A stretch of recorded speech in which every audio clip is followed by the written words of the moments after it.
Hey everybody, welcome to the Passport Soccer Euro 2024 Group A preview. Group A features host Germany, along with Scotland, Hungary, and Switzerland. Let's jump right in. The last few years for the German national team have been very poor by their standards. Germany failed to make it out of the group stage the last two FIFA World Cups and were knocked out of the last Euros by England in the round of 16. That, along with poor results in the UEFA Nations League and the friendlies in the build-up to hosting the Euros, had left the German public feeling apathetic about their national team's chances this summer. But the mood has seemingly shifted ever since the March international window, which saw Germany defeat both France and the Netherlands. It wasn't just the results, but the performances that got everyone excited. Julian Nagelsmann, who was only appointed in September of 2023, made some significant personnel changes, giving opportunities to players like Robert Andrich and Maxi Mittelstadt. But perhaps the biggest move was finding spots in the starting 11 for two of the most exciting players in Germany at the moment, Jamal Musiala and Florian Wirtz.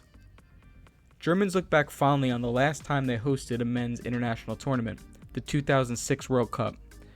It was looked at as a summer fairy tale for Germany.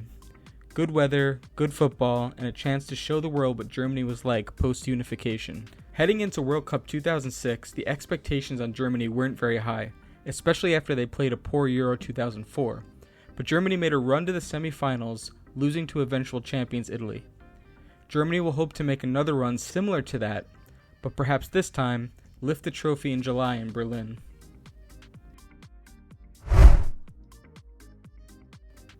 Julian Nagelsmann pleaded with Toni Kroos to return to international football, though Kroos didn't need too much convincing to play a major tournament in his home country.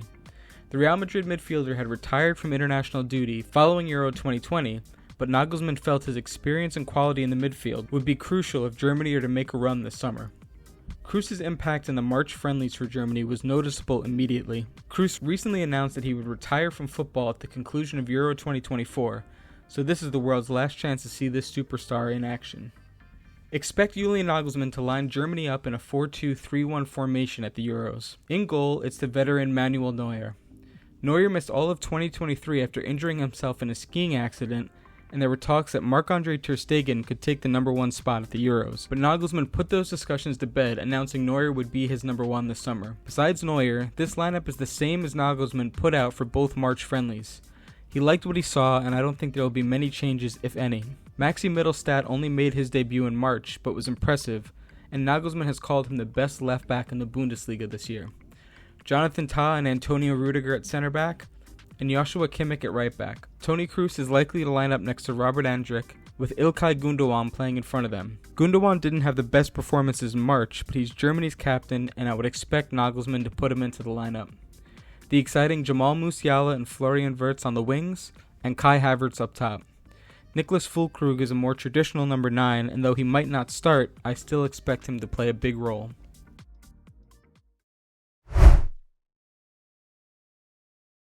Scotland are back at the Euros for a second consecutive tournament under the leadership of Steve Clarke, and it had been 22 years since Scotland were last at a major tournament when they qualified for Euro 2020. Scotland's results at Euro 2020 were disappointing, considering they had two home matches in the group stage, but they come into Euro 2024 with more experience and arguably a deeper squad. One thing Scotland will have to contend with is a running list of injuries heading into Germany, with several players fighting to be fit for the summer, with a few being ruled out already, including Lewis Ferguson and Aaron Hickey.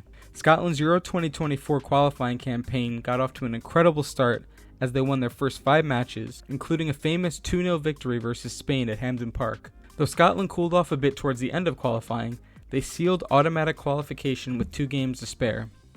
A surprising star of the qualifying campaign was Manchester United midfielder Scott McTominay, who scored an incredible 7 goals from midfield, tied for 5th in all of Euros qualifying. Scotland have a difficult group at Euro 2024 and will face host Germany in the opening match in Munich. An estimated 200,000 Scotland supporters are making the trip to Germany this summer, so expect an amazing atmosphere everywhere Scotland play. John McGinn has become a star in the Premier League with Aston Villa, and he's arguably one of Scotland's most important players. McGinn will likely line up in a more advanced midfield role for Steve Clarke, and has a knack for popping up with timely goals throughout his Scotland career. Steve Clarke normally plays with 5 at the back when both Andrew Robertson and Kieran Tierney are fit to get them both on the pitch.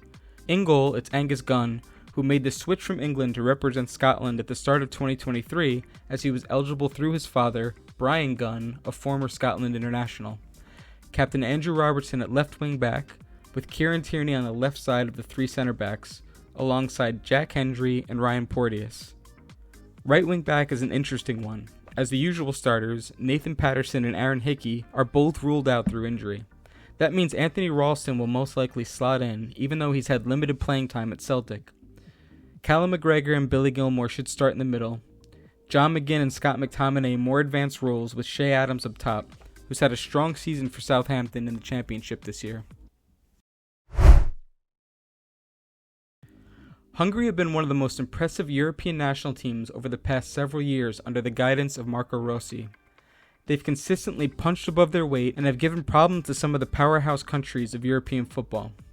At Euro 2020, Hungary were drawn into what was considered by most to be the group of death, alongside Germany, Portugal, and France.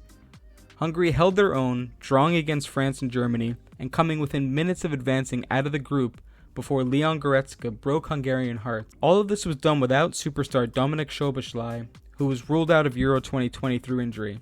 Hungary had a strong qualifying campaign, going unbeaten in 8 matches. A qualifying campaign that saw the emergence of striker Barnabas Varga, who crucially filled the void left by the recently retired Adam Zsalai, who had led the line for Hungary for several years. Varga and Szoboszlai were joint top goal scorers with 4 each for Hungary, and will both be relied upon for goals in Germany.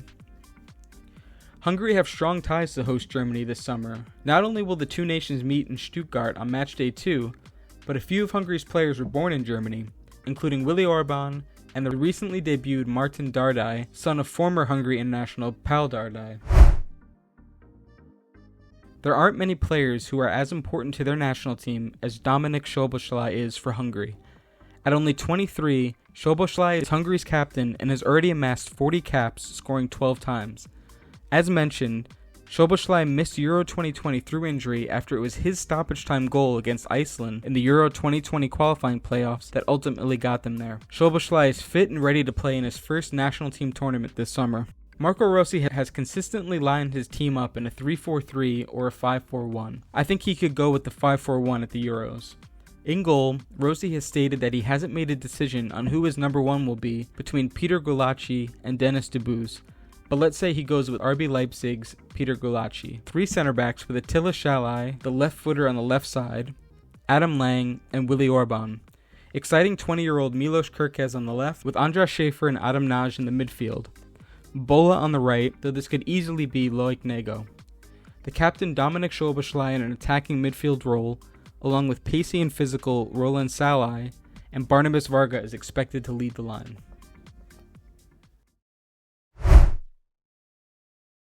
Switzerland come into Euro 2024 with less momentum than previous tournaments. The Swiss had a very difficult time in qualifying, in a group where they were heavily favored to run away with. Switzerland lost leads late in multiple matches, and lackluster performances saw them win only 4 of their 10 qualifying matches, finishing behind Romania in their group. These performances put head coach Murat Yakin's job into question by Swiss supporters and by some in the media. However, the Swiss Football Association has come out in support of Yakin, and he will be leading the team this summer. Even though their qualifying campaign was less than ideal, this Switzerland team has incredible tournament experience. This will be the Swiss' 6th straight tournament qualification, going back to World Cup 2014, and many of the players on the current squad have been a part of that entire run, including captain Granit Xhaka, Xherdan Shaqiri, Fabian Schär, and goalkeeper Jan Sommer. Will that experience be enough to see Switzerland reach the knockout rounds of the Euros for the 3rd consecutive time? Xhaka is coming off an incredible year with Bundesliga winners Bayer Leverkusen. The 31-year-old central midfielder is Switzerland's all-time leader in appearances, making his debut all the way back in 2011. Xhaka has a wand of a left foot and will look to dictate the flow of the game for Switzerland from midfield. He's also a constant threat from long range and has scored some incredible goals this year in the Bundesliga. Murat Yakin has shifted between 3 and 4 at the back, but let's assume he goes to 3 at the back in a 3-4-3 formation. Starting in goal, it's Jan Sommer. There have been talks that Borussia Dortmund star keeper Gregor Kobel should be the new number 1, but Jan Sommer had a great year with Inter Milan, winning Serie A, and has never let Switzerland down. A very experienced back three of Ricardo Rodriguez, Manuel Akanji, and Fabian Schär. Dan Ndoye played out on the left in the March friendlies and seemed to do well. Captain Granit Xhaka and Remo Freuler in the midfield. Dennis Zakaria could slide in, but is racing to be fit for the Euros. Silva and Widmer should line up on the right. In attack, Ruben Vargas and Xherdan Shaqiri, who has always produced moments of magic for Switzerland at tournaments. Up top is interesting, as Breel Embolo is fighting to be fit for the tournament. If he is, he's Switzerland's best striking option. If he's not fit, expect Zeki Amdouni to slot in. Time for some predictions. At the moment, it feels like Germany are just ahead of the other three nations in the group, and I think they'll win the group. After that, this group is very open, but I think Hungary are in good form and are consistently underestimated and will finish second. I believe Scotland will finish as one of the best third-place teams and advance to the knockout rounds. There are some signs pointing to Switzerland having a disappointing tournament after a poor qualifying campaign, so I'll put them finishing last. I hope you like this preview of Group A. Let me know what your starting 11s would be for these four nations and who you see advancing to the knockout rounds.